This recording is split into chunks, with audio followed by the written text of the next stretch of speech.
Study section 13. Visual poetry. Introduction. The aim of this study section is to discuss a unique form of poetry called picture poetry. We will use the example of George Herbert's Easter's Wing to describe how poets manipulate structure in order to emphasize meaning. Learning outcomes. When you have studied this section, you should be able to discuss the theme of a picture poem. Theme of a picture poem. Visual poetry is also called shaped or picture poetry. It is a kind of poem in which ideas are put into concrete shapes. An attempt is made by the poet to balance meaning with shape. Thus, the shape of the poem points in the direction of its meaning because the shape emphasizes the idea and emotions of their subjects.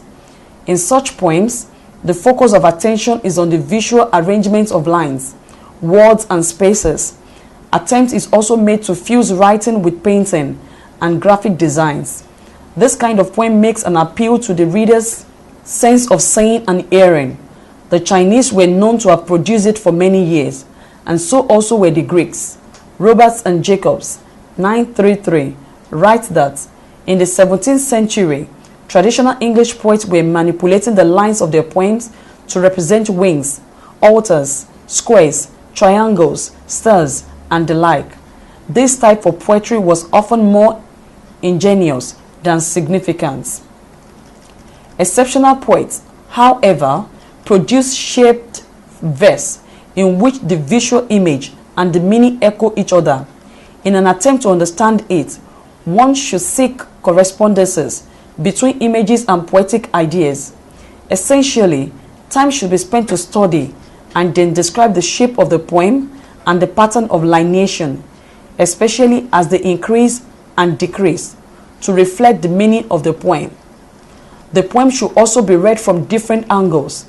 The commonest example of 17th century visual poetry is George Herbert's Easter Wings. Other examples have emerged since then.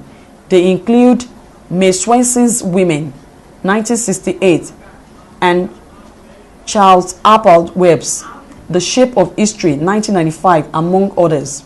A review of Easter Wings by George Herbert.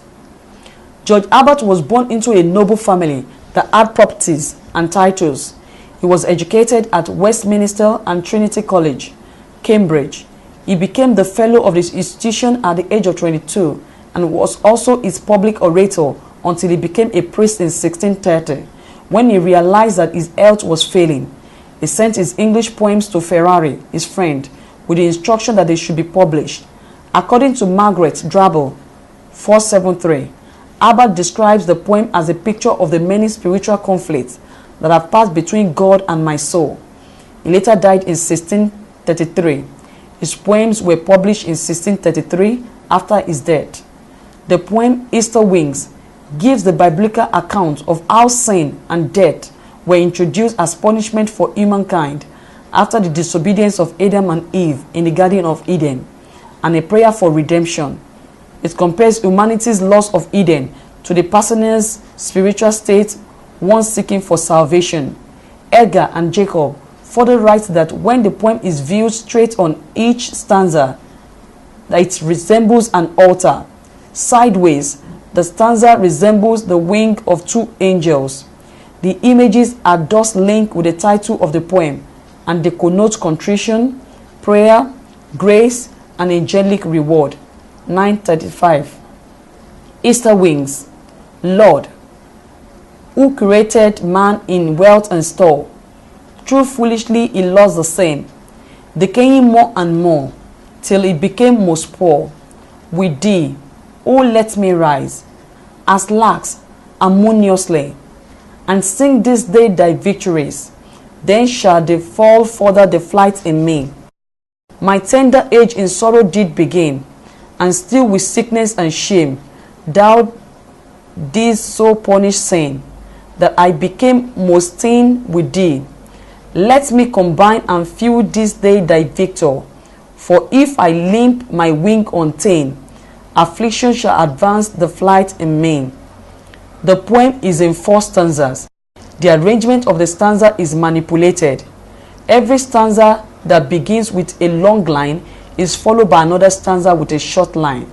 Thus, the length of lines is manipulated. The ideas in the poem are emphasized through arrangement of lines. In discussing the store of treasure that God gave unto man at creation, the length of the poem expounds as man falls and loses eternity. The lines gradually get shorter. The same pattern is repeated in the old poem. Wherever a loss is discussed, such as sickness and shame in lines 11 to 15, the lines gradually decreased. Study section summary. In this section, we described picture poetry in order to show how exceptional poets manipulate structure to emphasize content. The example of George Herbert that is used in the discussion is aptly presented. End of study section 13 and end of ENG 315. Thanks for listening.